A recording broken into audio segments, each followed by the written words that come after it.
Good day everyone, I am Kirill Grigor and our topic is about waste disposal. So the objective of our topic is to determine the impact of proper waste disposal in the environment. Second is to completely understand what is waste disposal all about.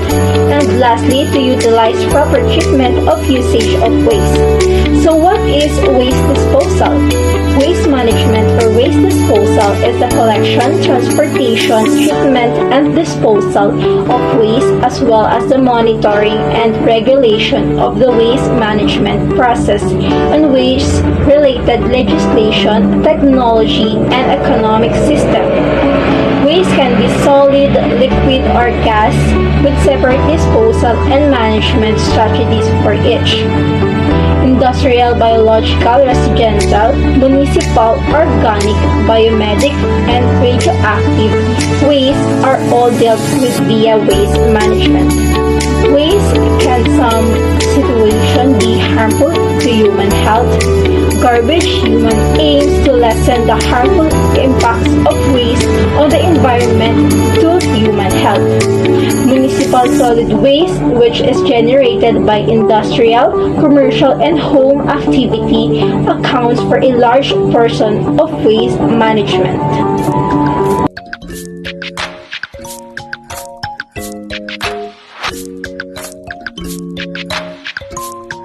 Good day to each and everyone. My name is Angelo Ayabar and I'm going to discuss about the examples of waste disposal. So we have here the 4 types of waste disposal. For the purpose of this review, these sources are defined as the giving rise to the 4 major categories of waste. So the first one is municipal solid waste. The second, industrial waste, agricultural waste, and hazard waste. And also we have the 6 main types of solid waste. And also we have the 6 main types of solid waste management. So first we have municipal solid waste or MSW. So next we have hazard waste, industrial waste, agricultural waste, and biomedical waste. And the lastly is the waste minimization. So those are the examples of waste of disposal. Good day, Mom. My name is J. Carlo A. Minimo, and I will discuss you and explain you the cause and effects of waste disposal. So the number 1 cause is household waste. So, household waste, it is a consumer waste which includes a consumer products, a home care products, a personal care products, a automotive care products, and also lastly household chemical and more. So with the expansions of the world populations, the amount of household waste increases dramatically. So in the additional, people tend to return their products quite frequently, which causes even more garbage, since in many cases not only in wrapping has to be renewed, even the product itself will be disposed of due to the economical or regulatory reasons. So the first, it can cause a household waste. The second is the industrial waste. So when we say industrial waste, it can be defined as the waste caused by industrial activities, including waste which is rendered useless during manufacturing. So this includes masonry and concrete dirt and gravel, scrap, metals, oil, chemicals, solvents, scrap lumber, and additional garbage items produced by factories, mills, and industries. So this industrial waste can be the one causes of waste disposal. And the lastly is food waste. So The last causes is food waste because the large amounts of food are produced every day. So however, a big fraction of this food is disposed of even before.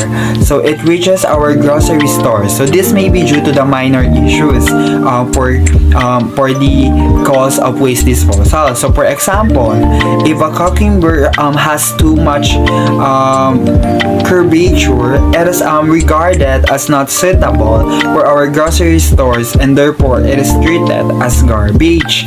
So in addition, many people are afraid to consume food if the best before date is reached, even if the food is still in a good shape and not dangerous to human health. That is why this food waste is also considered as the cause of waste disposal. So the next is I will share you the effects of waste disposal.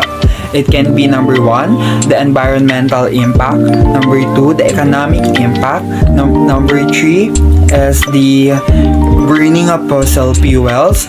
Number 4 is the mismanagement of waste. And lastly, global warming. So the first effect of waste disposal is environmental impact. So environmental impact, if waste is not disposed of appropriately, it can affect insects and rodents, which in turn can harbor parasites, worm, yellow fever, the plague, and other serious conditions for humans. Also, there is a big risk of cancer if humans are exposed to hazardous waste which is burned without sufficient protections. That is why one of the effects is the environmental impact. So the number 2 is the economic impact. So when we say economic impact in the effects of waste disposal, there are larger economic costs related to managing and appropriate disposal of waste. So the long-term of consequences may even more dramatic than short-term issues.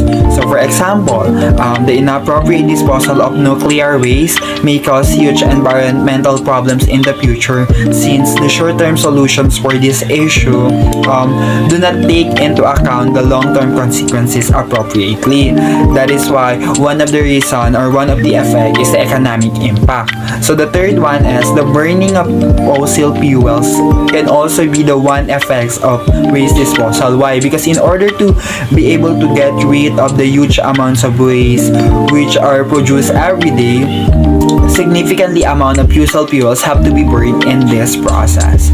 So the use of fossil fuels in turn lead to air pollutions and will also increase the speed of global warming, since many harmful greenhouse gases will be produced in the combustion processes. So that is why burning of fossil fuels can be the effect of waste disposal. So the next is management of waste. Mismanagement of waste. So in order to get rid of waste in a proper way, there have to be effective waste disposal processes in place. So if there is a lack of proper processes, mismanagements of waste may be the result. So lack of proper processes may be the results of mismanagement of waste. So this could mean that waste is not disposed in a landfill or burned, but rather it is just disposed of illegally in forests or lakes. That is why it could be the effects like mismanagement of waste can also be the effect. Lastly is the very known and prone as the global warming. So global warming can be the effects of waste disposal. Why? Because through our consumption behavior and the resulting of great amounts of waste, the global warming process is enhanced a dramatic way. So on the other hand, the productions of goods leads to the emissions of greenhouse gases.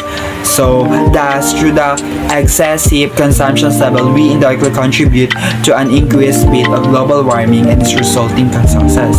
So those that are mentioned are the cause and effects of waste disposal. So that's all, and thank you. Hello everyone, this is Hasim Alfaizer Claire B.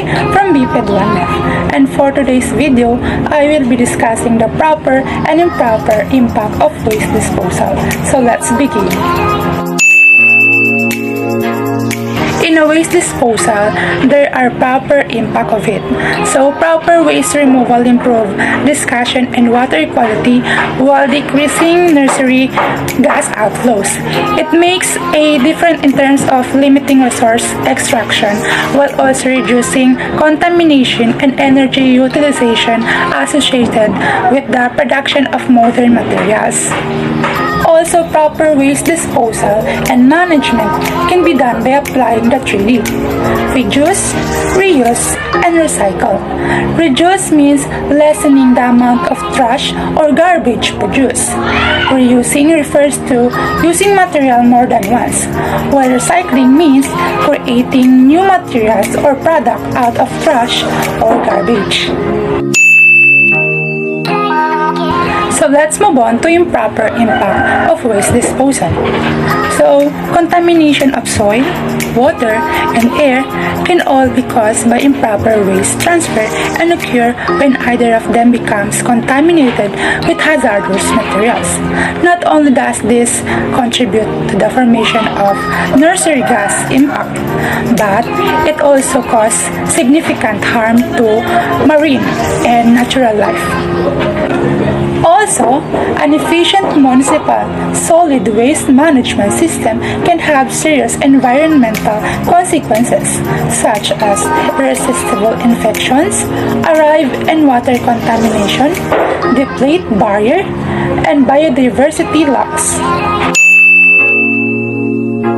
So that is the proper and improper impact of waste disposal. Thank you.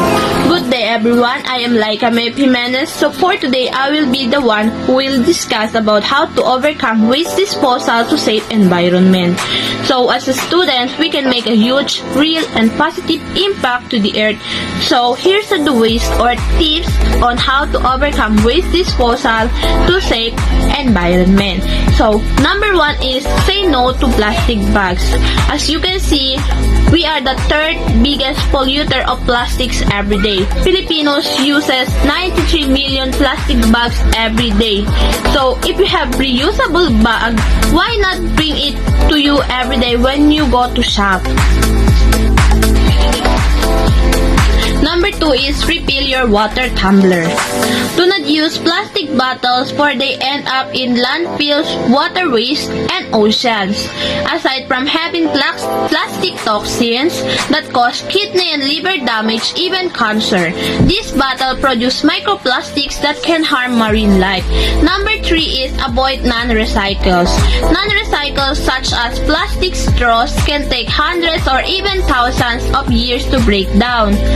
So, this can cause severe and long-lasting damage to the environment. So, use bamboo straws instead. Number 4 is buy from the thrift shop.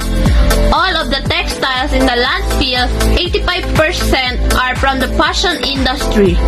Thrift shopping encourages recycling, thus decreasing landfill waste. Number 5 is share commute with friends. Lessen your daily contribution to carbon emission by sharing, ride with your friends, or maximizing our public transportation. Instead of bringing a car, better yet use your bike or scooter or even walk with your classmates to school. Number 6 is recycle, recycle, recycle. Whether it's wine bottle, empty jar, any paper product, plastic containers, or old newspaper. Number 7 is plant a tree. You can try planting a tree in your backyard. It's a classic way to save environment from extreme climate change, as they are the one of the cheapest ways of reducing carbon from the atmosphere. Plus, you'll provide shade for your home in a long run. Last but not the least is clean your surroundings. Cleaning our surroundings or your surroundings prevents environmental issues such as pollution, water contamination, and even climate change. You can start by properly disposing of waste materials and cleaning your backyard. To to make it short to save the environment, be responsible people with a big heart to all God's creation. Be eco-friendly like planting trees, protect forests, and many more. Also, proper waste disposal to avoid the environmental issue like floods, fish dying, dirty water. Change consumption patterns to lower the use of harmful chemicals, minimize waste production, and to save more energy. Last but not the least, water saving. We all know that water is very important to people's life and even the other species' life. So, to save water, because only 3% of the water are drinkable and 97% are salty water. So, those are the tips or ways that can help us to overcome the waste disposal to save environment.